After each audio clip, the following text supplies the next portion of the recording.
اعوذ باللہ من الشیطان الرجیم، بسم اللہ الرحمن الرحیم۔ سورہ حج۔ عظیم اور دائمی رحمتوں والے خدا کے نام سے۔ لوگو اپنے پروردگار سے ڈرو کہ قیامت کا زلزلہ بہت بڑی شے ہے۔ جس دن تم دیکھو گے کہ دودھ پلانے والی عورتیں اپنے دودھ پیتے بچوں سے غافل ہو جائیں گی، اور حاملہ عورتیں اپنے حمل کو گرا دیں گی، اور لوگ نشہ کی حالت میں نظر آئیں گے، حالانکہ وہ بدمست نہیں ہوں گے، بلکہ اللہ کا عذاب ہی بڑا سخت ہوگا۔ اور لوگوں میں کچھ ایسے بھی ہیں جو بغیر جانے بوجھے خدا کے بارے میں جھگڑا کرتے ہیں اور ہر سرکش شیطان کا اتباع کر لیتے ہیں۔ ان کے بارے میں یہ لکھ دیا گیا ہے کہ جو شیطان کو اپنا دوست بنائے گا، شیطان اسے گمراہ کر دے گا اور پھر جہنم کے عذاب کی طرف رہنمائی کر دے گا۔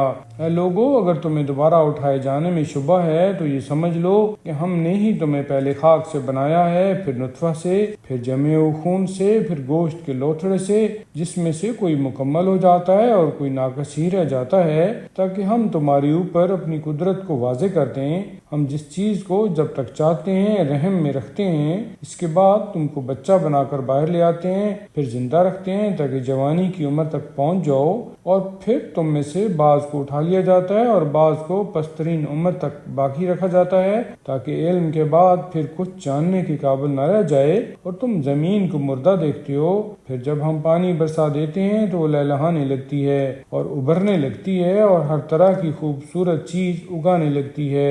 یہ اس لیے ہے کہ وہ اللہ خدائے برحق ہے، اور وہی مردوں کو زندہ کرتا ہے، اور وہی ہر شے پر قدرت رکھنے والا ہے۔ اور قیامت یقیناً آنے والی ہے، اس میں کسی شک کی گنجائش نہیں ہے، اور اللہ قبروں سے مردوں کو اٹھانے والا ہے۔ اور لوگوں میں ایسے بھی ہیں جو علم و ہدایت اور کتاب منیر کے بغیر بھی خدا کے بارے میں بحث کرتے ہیں۔ وہ غرور سے منہ پھرائے ہوئے ہیں تاکہ دوسرے لوگوں کو بھی راہ خدا سے گمراہ کر سکیں۔ تو ایسے اشخاص کے لیے دنیا میں رسوائی ہے، اور آخرت میں ہم انہیں جہنم کا مزہ چکھائیں گے۔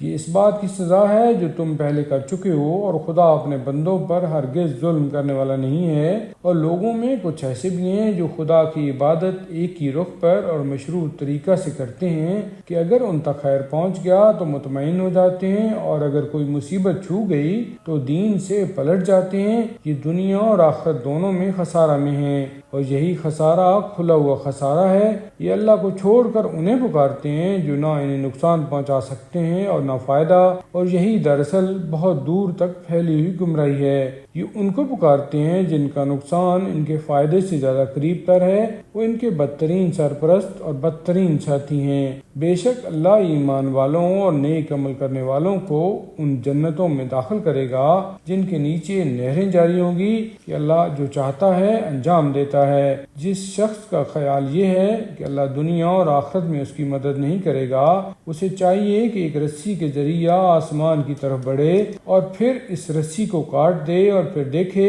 کہ اس کی ترکیب اس چیز کو دور کر سکتی ہے یا نہیں جس کے غصہ میں وہ مبتلا تھا۔ اور اسی طرح ہم نے اس قرآن کو واضح نشانیوں کی شکل میں نازل کیا ہے، اور اللہ جس کو چاہتا ہے ہدایت دے دیتا ہے۔ بے شک جو لوگ ایمان لائے اور جنہوں نے یہودیت اختیار کی، یا ستارہ پرست ہو گئے، یا نصرانی اور آتش پرست ہو گئے، یا مشرک ہو گئے ہیں، خدا قیامت کے دن ان سب کے درمیان یقینی فیصلہ کر دے گا کہ اللہ ہر شے کا نگران اور گواہ ہے۔ کیا تم نے نہیں دیکھا کہ زمین و آسمان میں جس قدر بھی صاحبان عقل و شعور ہیں، اور آفتاب و ماہتاب اور ستارے، پہاڑ، درخت، چوپائے اور انسانوں کی ایک کثرت، سب ہی اللہ کے لیے سجدہ گزار ہیں، اور ان میں سے بہت سے ایسے بھی ہیں جن پر خدا کا عذاب ثابت ہو چکا ہے، اور ظاہر ہے کہ جسے خدا ذلیل کرنا چاہے اسے کوئی عزت دینے والا نہیں ہے، کہ یقیناً اللہ جو چاہتا ہے وہ کر سکتا ہے۔